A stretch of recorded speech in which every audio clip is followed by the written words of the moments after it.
கர்த்தர் மேல் பாரத்தை வைத்து விடு, கலங்கி தவிக்காதே. அவரே உன்னை ஆதரிப்பார், அதிசயம் செய்வார். கர்த்தர் மேல் பாரத்தை வைத்து விடு, கலங்கி தவிக்காதே.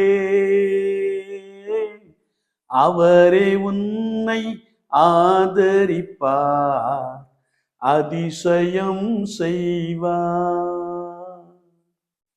கர்த்தரும் இரட்சகரும் ஆகிய இயேசு கிறிஸ்துவின் நாமத்தினாலே இந்த காலை வேளையிலே உங்களை அன்போடு கூட வாழ்த்துகிறேன். உங்களுக்கு கிருபையும் தேவ சமாதானமும் உண்டாவதாக. இந்த நாளிலும் கர்த்தருடைய ஆவியானவர் நமக்கு கொடுக்கிற வார்த்தை அப்போஸ்தலனாகிய பேதுரு எழுதின 1 நிருபம் 5ஆம் அதிகாரம் 7ஆம் வசனம் இப்படி சொல்லுகிறது: அவர் உங்களை விசாரிக்கிறவர் ஆனபடியினால் உங்கள் கவலைகளை எல்லாம் அவர் மேல் வைத்து விடுங்கள் என்ற ஒரு வார்த்தையை நாம் வாசிக்க முடியும். உலக வாழ்க்கையை நாம் பார்க்கின்ற பொழுது அநேக விதமான காரியங்களை சந்திக்கிறார்கள். சில வழிகளிலே மிகவும் துயரமாய் காணப்படுகிற அனுபவங்களை நாம் பார்க்கிறோம். அடிக்கடி குடும்பத்தை குறித்தும் பிள்ளைகளை குறித்தும் கவலைப்படுகின்ற பெற்றோர்களை நாம் காண முடியும். வயது முதிர்ந்த பெற்றோர்கள் நிமித்தமாய் கவலைப்படுகின்ற பிள்ளைகளும் கூட உண்டு. ஐயோ, என்னுடைய தாயை அல்லது என்னுடைய தந்தையை நான் விசாரிக்க முடியவில்லையே என்ற ஏக்கம் நிறைந்த குடும்பங்களையும் கவலை நிறைந்த குடும்பங்களையும் நாம் பார்க்க முடியும். அன்றாட ஜீவியத்திலே நாம் பலவிதமான காரியங்களை சந்திக்கிறோம்.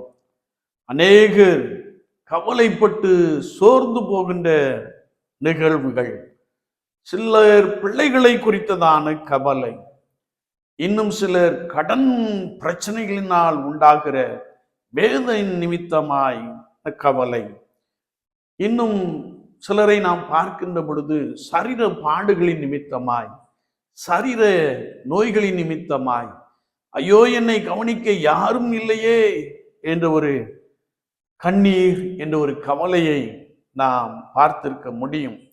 எதிரிகளால் உண்டாகின்ற நெருக்கடி நிமித்தமான பிரச்சனைகள், வேதனைகள், கவலைகளை நாம் அறிந்திருக்க முடியும். குடும்ப வாழ்க்கையிலே குழந்தையிலேயே என்ற ஏக்கம், கவலை நிறைந்தவர்களை நாம் கண்டிருக்க முடியும்.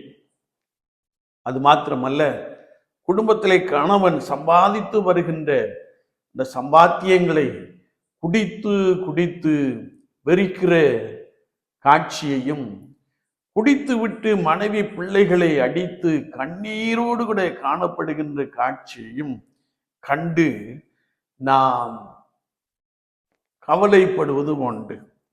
சிலர் கர்த்தரிடத்தில் எதிர்பார்த்து காத்திருந்து கண்கள் பூத்து போயிற்றே, ஐயோ என்னுடைய உபத்திரவம், என்னுடைய வேதனைகள் இன்னும் தீரவில்லையே என்ற ஒரு கவலையோடு கூட வாழுகின்ற ஜனக்கூட்டத்தை நாம் பார்க்க முடியும். என்னை கேட்டுக்கொண்டிருக்கிற என் அன்பு சகோதரனே, சகோதரியே, ஆண்டவராகிய இயேசு கிறிஸ்து உங்களை விசாரிக்கிறவர். அவர் உங்களை விசாரிக்கிறவர் ஆனபடியினால் உங்கள் கவலைகளை எல்லாம் அவர் மேலே நீங்கள் வைத்து விடுகின்ற பொழுது அவர் உங்களுக்கு ஆதரவாக இருக்கிறார். அவர் உங்களுடைய வாழ்க்கையில ஒரு பெரிய அற்புதம் செய்கிறார். அவர் உங்களுடைய கவலைகளை எல்லாம் நீக்கி போடுகிறார் என்று வார்த்தை சொல்லுகிறது. எனவேதான் யோபு பக்தன் எல்லாவற்றையும் இழந்த சூழ்நிலையிலே தன்னுடைய சரீரம் முழுவதும் கொடிய பருக்கள் நிறைந்த வியாதியினாலே பாதிக்கப்பட்டு இருக்கின்ற போது தான் நேசித்த அன்பான மனைவி அவனை பார்த்து, இன்னும் நீர் உத்தமத்தில் நிலைத்திருக்கிறீரோ, தேவனை தூஷித்து ஜீவனை விடும் என்று சொல்லுகின்ற அந்த நெருக்கடியான வார்த்தைகளை நாம் பார்க்கின்ற பொழுது யோபு இப்படி சொல்லுகிறார்: தேவரீர் என் காரியத்தை மேற்போட்டு கொள்ளும், தேவரீர் என் காரியத்தை மேற்போட்டு கொண்டு எனக்காக பணைபடுவீராக. வேற யார் எனக்கு கை கொடுக்கத்தக்கவர்? வேற யார் எனக்கு உதவி செய்யத்தக்கவர் என்று சொல்லி தன்னுடைய பாரங்கள் எல்லாவற்றையும் கர்த்தர் மேலே போட்டு விட்டார். நம்பிக்கையோடு கூட போட்டு விட்டார். வேதத்தை நாம் வாசிக்கின்ற பொழுது அவருடைய பின்னால உள்ள வாழ்க்கையை நாம் பார்க்கிறோம். முன்னிலைமையை பார்க்கிலும் பின்னிலைமையிலே இரண்டத்தனையான ஆசீர்வாதங்களை கொடுத்தார்.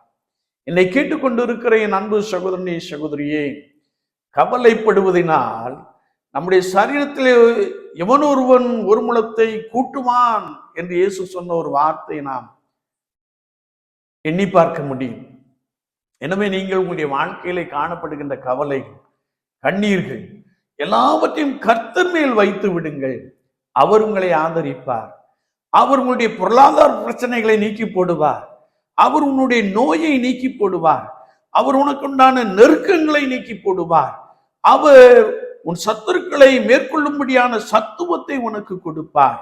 அது மாத்திரமல்ல, அவர் உன் கண்ணீரை துடைப்பார். உன் கவலைகளை எல்லாவற்றையும் நீக்கி போடுவார். நீ செய்ய வேண்டிய ஒரே ஒரு காரியம், கர்த்தராகிய இயேசு கிறிஸ்து என்னை விசாரிக்கிறார். கர்த்தராகிய இயேசு கிறிஸ்து என்னை விசாரிக்கிறார். எனவே என்னுடைய கவலைகள், பாரங்கள், மன கஷ்டங்கள், துயரங்கள் எல்லாவற்றையும் அவர் மேல் வைத்து விட்டேன் என்ற விசுவாசத்திலே நீங்கள் பலப்படுகின்ற பொழுது அவர் உங்கள் நடுவிலே பெரிய அற்புதங்களை செய்கிறார். உங்களுக்கு குழந்தைகளை கொடுத்து உங்களை பலமாய் ஆசீர்வதிக்க போதுமானவராக இருக்கிறார். எனவே நீங்கள் சோர்ந்து போக வேண்டாம். எனவே நீங்கள் கவலைப்பட வேண்டாம். இயேசு கிறிஸ்து அடிக்கடி சொன்ன ஒரு வார்த்தை, கவலைப்படாதிருங்கள், கவலைப்படாதிருங்கள், கவலைப்படாதிருங்கள் என்று சொல்லி இருக்கிறார். கவலைப்பட வேண்டாம். உங்கள் காரியத்தை, உங்கள் பாரத்தை, உங்கள் கவலைகளை கர்த்தர் மேல் வைத்து விடுங்கள். அவர் உங்களை ஆதரிப்பார். உங்களுக்குள்ளே பலத்த அதிசயங்களை செய்வார். நிச்சயமான ஒரு ஆசீர்வாதத்தினாலும் சமாதானத்தினாலும் உங்களை பலமாய் நிரப்புவார். நாம் ஜெபிப்போம். நேசிக்கிற நல்ல ஆண்டவரே, புதிய நாளுக்காய் ஸ்தோத்திரம். வார்த்தைகளை கேட்டவர்களுக்காய் ஸ்தோத்திரம். பலப்படுத்தும். கண்ணீர், கவலை, சஞ்சலங்கள் எல்லாம், மன பாரங்கள் எல்லாம், மன அழுத்தங்கள் எல்லாம் இயேசு கிறிஸ்துவின் நாமத்தினாலே நீங்கி போகட்டும். கர்த்தர் பெரிய அற்புதங்களை செய்வீராக. கடன் பிரச்சனைகளை நீக்கி போடுவீராக. மன குமுறலை நீக்கி போடுவீராக. ஆண்டவரே, கண்ணீரை துடைத்து அற்புதங்களினாலும் அதிசயங்களினாலும் நிரப்புவீராக. இயேசு கிறிஸ்துவின் நாமத்தில் ஜெபம் கேளும் பரிசுத்த பிதாவே. ஆமேன், ஆமேன்.